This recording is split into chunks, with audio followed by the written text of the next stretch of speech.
Welcome to New View Advice, a safe place for you to ask your most vulnerable questions about life, relationships, healing, and so much more. I'm your host, Amanda DeRocher, and I believe our fears and traumas are often what hold us back from living life to the fullest. Join me here each week as I offer advice on how to move through whatever is holding you back from being your best self. Let's get started. Hi, beautiful souls. My name is Amanda, and this is New View Advice. If you're new here, this is a healing-centered advice podcast, and what I mean by that is that it is my intention to offer you guidance along the healing journey. I don't believe I have all your answers. I believe you have all the answers you seek. You just may need a little guidance and a new view along the way. Thank you for joining me for today's episode. Today we will be discussing self-care, and I really wanted to discuss self-care because I've noticed that a lot of people I speak to, a lot of listeners, a lot of my clients, and as well as a lot of people I speak to in my everyday life are struggling with anxiety and depression, and it seems like people are struggling with this now more than ever, and I think that a foundation for the healing journey is self-care, so I find this topic to be really important. I also talk about self-care a lot on the podcast, so I wanted to dedicate an episode so that when I talk about self-care throughout these episodes, you can understand really what I'm talking about and how self-care is more than just bubble baths and spa days. So today I'm going to define what I think self-care is. I'm also going to talk about why self-care is important, and then I'm going to give you 3 simple practices to help you connect to your own inner guidance, your own heart, so that you can access your own heart's wisdom and be able to see what self-care needs to be added to your life and throughout your days. So let's get started.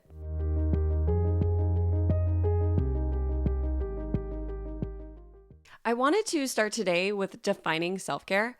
I feel like there's a lot of information out there on the internet and social media about self-care, and I think it can be hard and confusing to sift through all the noise and to really understand what self-care is. So to me, self-care is learning to give yourself what you need in every present moment. And this sounds super simple, but actually most people don't do this, and most people are ignoring what they need in most moments throughout the day. And I believe that self-care is a very broad concept and that there are many different kinds of self-care and that we'll need different self-cares throughout our day. So if you start giving yourself what you need in every present moment, there's some moments that what you need is a bubble bath, and there's other moments that what you need is to have a long cry or to sit with that thought that's been playing on repeat in your head, right? So learning to take care of ourselves is the foundation of self-care. And I believe that self-care is the foundation to the healing journey. Because if you are not taking care of yourself, you are unable to heal. Think of it as if you sprained your ankle. And if you just continued to walk on that ankle and pretend nothing happened, that sprain would get worse. And you would be in a lot of pain and you would continue to injure yourself further and further. I believe self-care is similar. It's the foundation to the healing journey because you need to take care of yourself. And so many people are struggling emotionally and mentally, and that's the self-care that we really need to dive into for the healing journey that we talk about here: healing from trauma, healing from wounding, healing from relationships, healing from broken hearts. So with that sprained ankle example, if you were to take care of that ankle, you would wrap it, you would maybe put ice on it, you would leave it lifted, you would give it a break, you wouldn't try running on it, you would give it the time it needed to heal. We need to do the same things for our mental health and also for our emotional health as we do for our physical health. So just like you would take care of a sprained ankle, you want to take care of your mental health. So say you have anxious thoughts playing on your head on repeat, and these anxious thoughts are keeping you in fight or flight. Self-care in your life will probably look like you learning how to ground yourself. How can you get out of that anxiety cycle and get back into your body? The visual I get when I think of myself when I'm anxious is that I'm very much in my head and my thoughts are flying around my head and I'm not dropped into my heart and into my body. So if you're somebody who struggles with anxiety, your self-care may look like finding ways to ground, which could be meditation, yoga, short grounding exercises. I know I've shared these before on Instagram and in other podcast episodes. Learning how to breathe. Breathing techniques can really help to ground us. So that may be one step of your self-care. But then another step of your self-care when you start grounding into your body would be to start looking at those thought patterns. Now, I believe that self-care is not always just the comfortable things. In order for us to embody who we want to be, in order for us to embody our best selves, many difficult steps have to be taken. And it is an act of self-care to take those difficult steps. If we were to return to the example of having a sprained ankle, it's not easy to take care of that ankle, but it's important, and we often prioritize our physical health and we'll do the things we need to do. Maybe you need to walk on crutches for a few weeks, or maybe you need to stop exercising in order to care for that ankle. That's not an easy step, but it's a form of self-care because you're taking care of your ankle and you're doing what it needs to heal. We need to learn how to do the same things for our mental health and our emotional health. So with the anxiety example, maybe the first step is that bubble bath. Maybe you're taking a bubble bath to help you become less anxious and help you to get back into your body.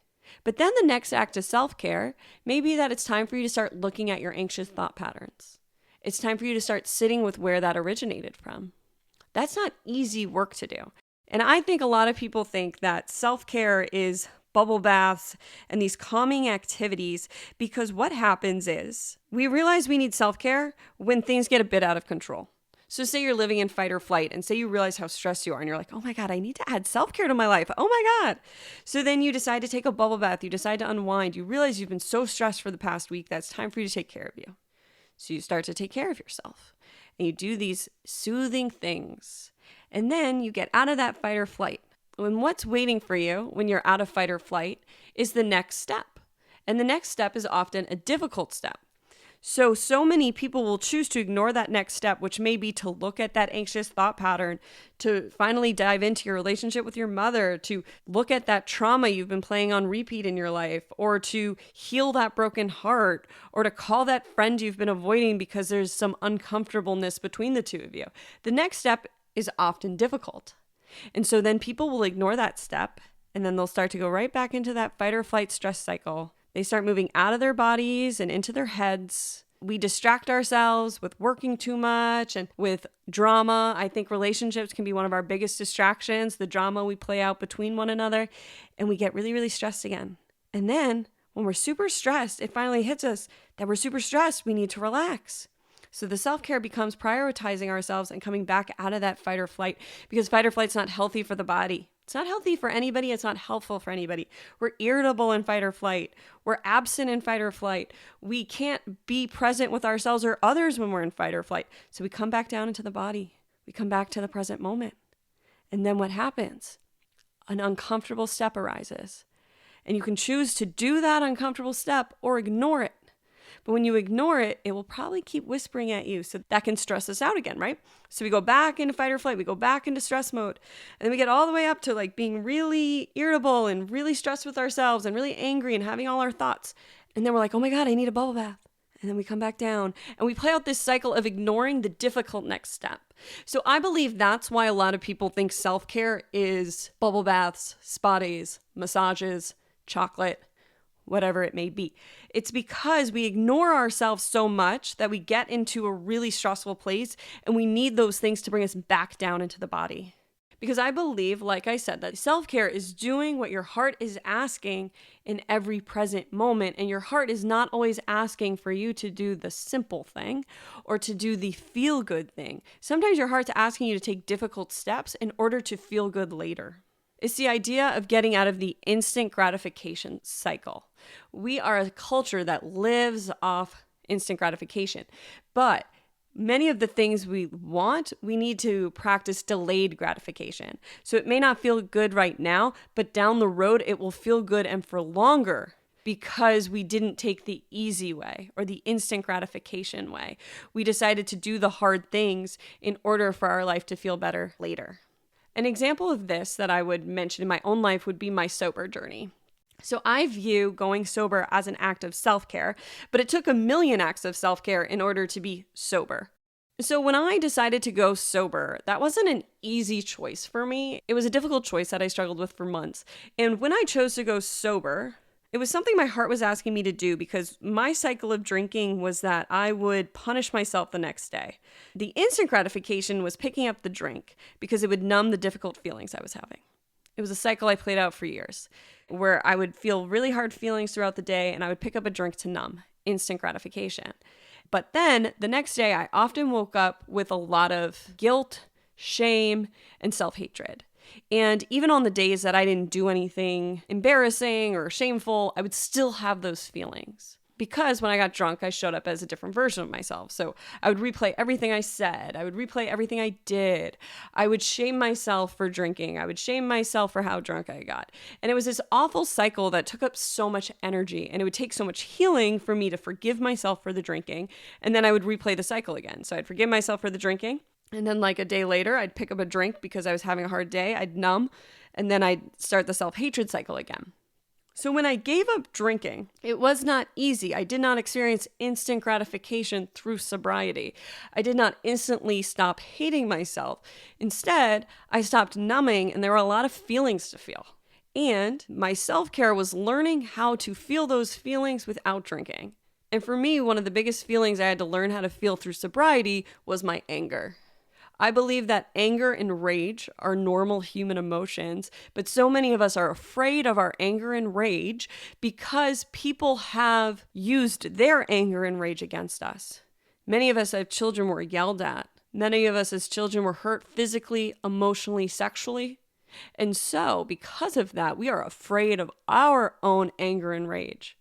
Because we may have seen how it has hurt others. We may have lashed out at others, or we are so afraid of how others have hurt us, we have bottled up that anger and rage and we refuse to even open the door to it. But I think it's a very important part of the healing journey to come into communion and in relationship with your anger. There are many things in this world to be angry about. There is animal abuse, there is child abuse, there are hearts being broken every day. There is a lot to be angry about. Anger is not the problem. The problem is we have not learned how to be in relationship with anger. So that's something I learned through my sober journey, but feeling that anger wasn't easy, right? So it didn't feel like a bubble bath. So oftentimes, my self-care throughout sobriety, especially at the beginning, was being kind to myself, doing those self-care things like bubble baths and coloring. And then when an emotion arose, it was sitting with it. It was feeling it. It was allowing myself to experience the emotions I'd been numbing. Not easy, not comfortable, but an act of self-care. Because as I allowed myself to feel these repressed emotions, they finally left my body. So many of these emotions had been wreaking havoc on my body for years, wreaking havoc on my nervous system, on my relationships with others. The unresolved wounding of the past does not go anywhere. You just keep playing it out in the present. And so self-care is learning how to decipher what you need in every present moment. Do you need that bubble bath, or do you need to feel that hard emotion? Or do you need to take care of your body? And then as you take care of your body, are you triggered? And then do you have to start looking at those triggers while also taking care of yourself? Self-care is a broad concept, and it has been whittled down to look like a pretty present that we give ourselves. Self-care is much broader than that. Self-care, like I said, is giving ourselves what we need in every present moment, and it's learning to listen to the wisdom of our hearts. Our hearts know the way, our mind does not. Many of us are playing in our minds. We're doing what we think we should be doing. In a recent episode, I talked about having a case of the shoulds. Should is one of the most dangerous words in the English language. We continually punish, criticize, and judge ourselves with telling ourselves what we should be doing. You are not being kind to yourself when you are punishing yourself with what you should be doing. Self-care is also not selfish. Many people think self-care is selfish, but what is important to remember about self-care is that you are only able to care for others as much as you are able to care for yourself. A common example that I think is a great visual for self-care is that when you are on an airplane, you are told to put on your own oxygen mask first. Even before you put an oxygen mask on a child, you are told to put it on you first. Because it's important that you are breathing in order to help others breathe as well. And that is what self-care is. It's learning to care for you first. We are in a society that has taught us that that is selfish and that that's a bad thing.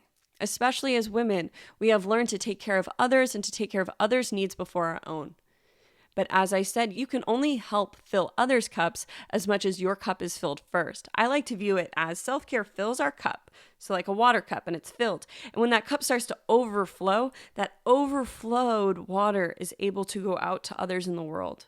But we need to take care of our own hearts first. Another way you can view self-care is learning to be a parent to yourself.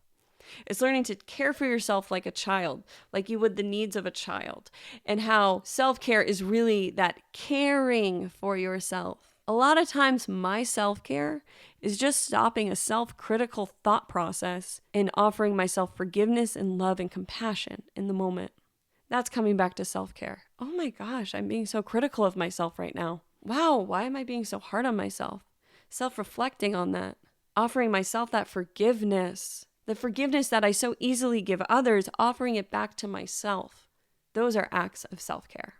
So why is self-care important? I feel like I really covered this in the definition of self-care, but as I mentioned, self-care is the foundation for healing. Because if we're not taking care of ourselves, we cannot heal our hearts, because looking at our pain and suffering takes immense courage, patience, and strength, and we cannot climb these stairs, so to speak, if we do not have a base foundation.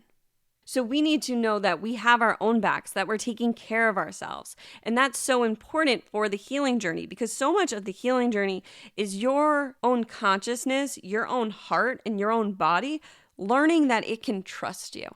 So many of us as children and young adults and even older adults, but throughout our lives, have shown ourselves again and again that we do not prioritize ourselves, that we do not care for ourselves, and we do not trust ourselves.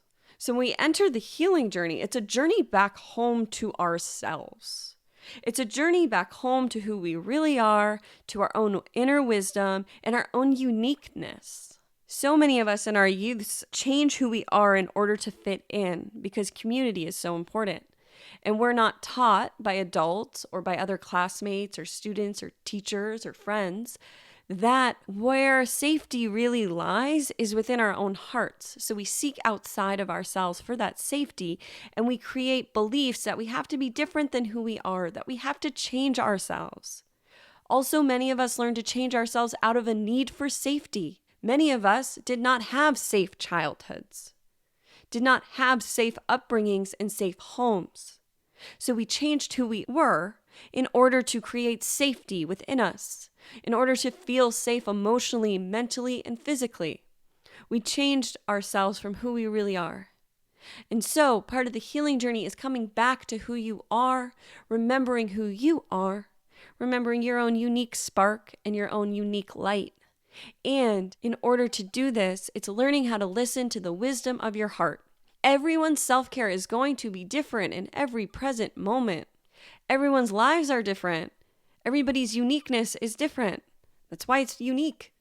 And by learning how to access your own inner wisdom, your own inner heart, is an act of self-care and learning to care for yourself, because your heart knows what you need in every present moment to become the version of yourself that you aspire to be, which is really just a version of remembering who you are. It's not changing yourself in order to meet some unrealistic external standard. The healing journey is really a journey home. It's a journey inward. So self-care is the foundation for this journey back home to yourself. Self-care is the simple practice of learning how to listen to yourself and to start giving yourself what you need in every present moment. And as I mentioned in the beginning, many people don't give themselves what they need throughout the week.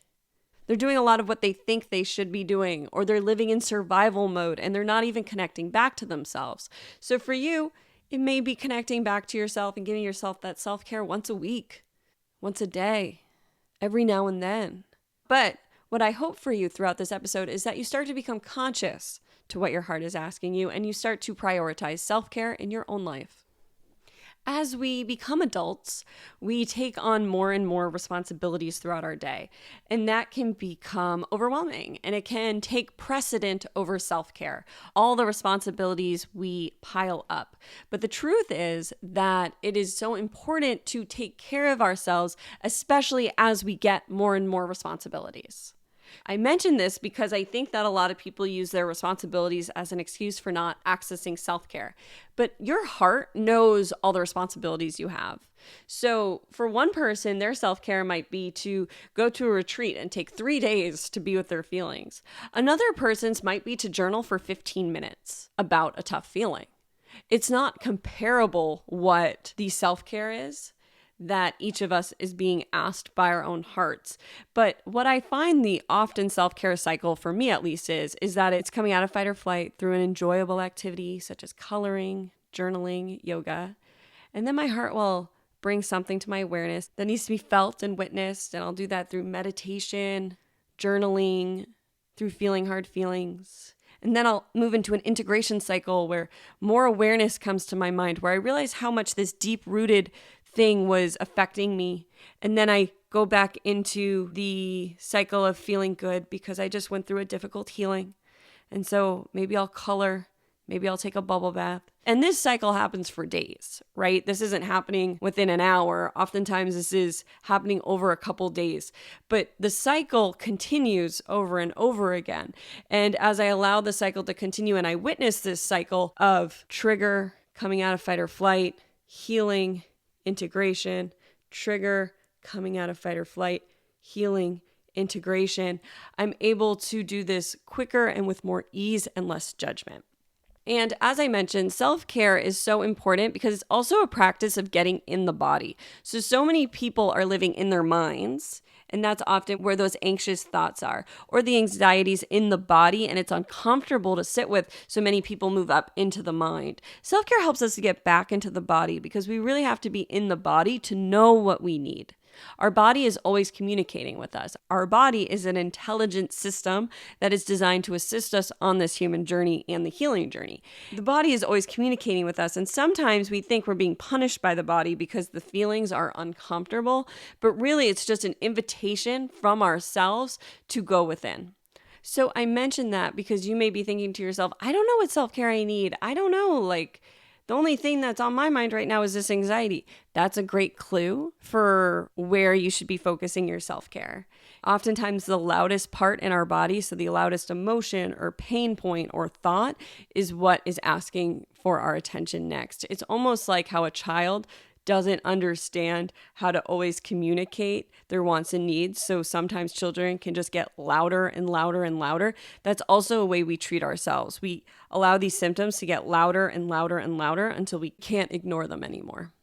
And I just want to say again that self-care will look different every day. And the more you practice it, it will look different many times throughout the day. And you are doing no one any favors by ignoring yourself in your own heart. When you ignore yourself, that's when we become resentful, irritated, angry, bitter. Self-care will bring you back into alignment with yourself.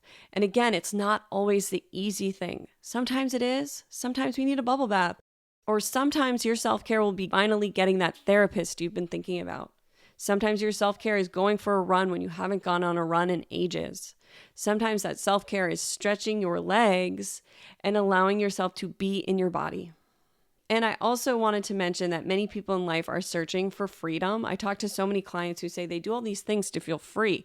And so many people just want to feel free in this life. But the truth is many people searching for freedom outside them are really looking to feel free inside. And self-care is that first step back to freedom. Self-care is the invitation to go within and take the steps home to your own heart. The version of you aspire to be is really just the version of yourself who you always have been, but you've forgotten. The more I do the healing journey, the more I realize how true that is. The more trauma I heal, I just realize I'm returning back to myself. It's just about returning home to who I am. I forgot for so long how worthy and enough I was. That's what healing is. It's coming home to ourselves. It's remembering that nothing can take away our worthiness. Nothing can take away our enoughness. Nothing can take away the love we have for ourselves. But that's a journey within. And the first step to that journey inside is self-care. So I hope this was helpful for someone and was helpful in offering you a new version of self-care and what self-care can look like in your life.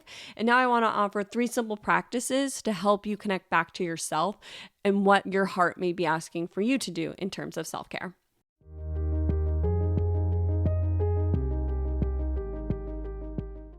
So here are 3 simple practices to help you tune into your body and your inner wisdom to help you figure out what self-care practice is best for you starting today. So my first suggestion is to write a list of your heart's desires. Allow yourself to free write this list. What does your heart want? This could be big or little things. Your list could say to write a book or to go for a walk. One's a big thing. Writing a book involves a lot of steps. Going for a walk, you could just jump out your door right now and go for a walk. But I invite you to set a timer for 10 minutes and allow yourself to explore what your heart wants. After you have this list, pick 3 things you could do this week. If your list contains big items, such as writing a book, begin to break these things down into smaller steps. I believe every goal is achievable, but many people just get overwhelmed by how big some of these goals can feel. So it's important to start breaking it down into tiny steps. So spend time with this list. You can maybe do this once a week. You could do this every day, but to just start connecting back to your heart. For some people, they'll have 1,000 things in 10 minutes. Other people are going to really struggle with this. Some people really struggle with connecting back to themselves and knowing what they want. And a great way to start doing this is really, what are the things you have thought about for days, weeks, months, years? What are the things that keep coming up for you over and over again? This could be that you've considered getting a therapist for years. This could be that you've considered going sober for years. This could be that you've considered writing a book for years. But start to write down the things that come back to you again and again if you struggle with this exercise. Really just start thinking about what is in your head and getting it down on paper. That exercise alone for you, if you're somebody who doesn't take what's in their head and move that energy, will assist you in the process of starting to connect back to your heart. The second suggestion I have is that another way to connect with your heart and to figure out what self-care would feel good to you is to connect with your inner child, to connect with your child self. So spend some time reflecting on what you like to do as a child. Do you like to paint, play sports, dance? Spend time with your child self. And you could journal this, you could think about this, you could go on a walk and think about what you enjoyed doing as a child. Again, this may be easy for some, this may be more difficult for others, but connecting with that child self oftentimes has keys and clues to greater knowings and greater understandings of yourself. And another thing that may come up as you're connecting with your child self is that you may have resentments arise. You may have anger arise. You may have memories from your past that you still need to heal arise. And that's another great sign of what your heart is asking you to do. If the first thing that happens when you think of your child self is a resentment arises, to me, that's a ding, ding, ding. That's where you should start. And again, maybe you need to get a therapist to help you unpack that. Maybe you can connect to that memory by beginning to journal or beginning to meditate with it. But another way to connect back to your heart is to connect with this child self. And again, you may get a fun thing to do like paint, or you may get a difficult memory. Both are great. Neither is better than the other. You could also get both at the same time. Oftentimes, these things we like to do as children help us to integrate the hard truths that we have to come to terms with. We have to heal and forgive. So the third thing I have is to meditate. I think that meditation is one of the best practices for connecting back to our hearts. Learning how to navigate our inner world is so helpful and important along the healing journey. I have found meditation to be so helpful on my own journey, and it's often the easiest and quickest way for me to access the voice of my heart. But I have to mention, meditation is like going to the gym, so it's a practice. I know a lot of people find meditation difficult. I know a lot of people avoid meditation. A lot of people don't even try meditation. A lot of people do not want to sit with themselves. But that resistance to sitting with yourselves, to me, is a sign that maybe it's the best thing for you. I find it so interesting when people have a difficult time sitting with themselves. Who is better to sit with you and witness you and see you than you? What are you so afraid of? What makes it so hard for you to sit with yourself? What are you running from? What are you afraid you'll find? These are beautiful questions to contemplate if you are resistant to meditation. And for anyone new to meditation, I have created a meditation that will be on my YouTube channel to assist you with connecting with your heart's wisdom and gaining clarity on your next step and what self-care may be most helpful for you. I don't think you have to just start meditating by sitting in silence. I think that there are so many guided meditations, and by starting to use guided meditations or different meditations, you'll learn what meditation practice is best for you. I often create my own guided meditations within my own inner world, and I have created this practice by meditating every day for years. So my meditation practice will look different than most people's, most likely, but that's because I'm connecting back to my own inner world. So that's the beautiful thing about meditation, is that you'll get to understand your own inner world, what different signs and symbols or feelings mean for you. Not everybody sees visions in their meditation. Some people feel in their body. Some people hear with their ears. Some people hear with their inner ears. Some people feel knowings in their heart. Meditation is a great way for you to figure out how your body and soul communicate with you.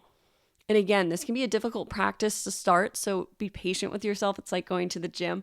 But I promise that meditation will change your life if you dedicate time to it.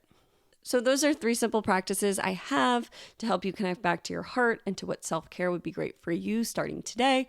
I hope you found something helpful within those suggestions.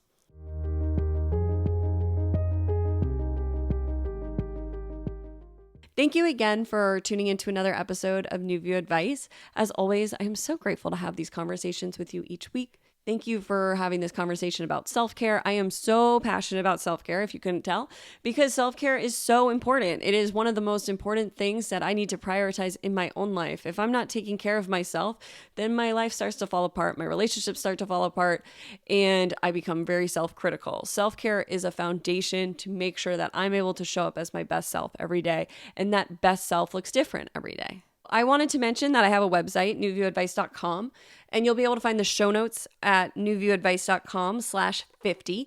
And on the show notes, I'll have a link to the YouTube video with the meditation that may interest you. And I'll also have a link to a gift guide I made back in December, because I made a self-care gift guide. And if bubble baths or journaling is best self-care for you right now, I have a few suggestions of some fun bath bombs and coloring books and things like that to assist you on your self-care journey. Thank you again for joining me for another episode of New View Advice. As always, I hope I was able to offer you a new view on whatever you may be going through. Sending you all my love. See you next time.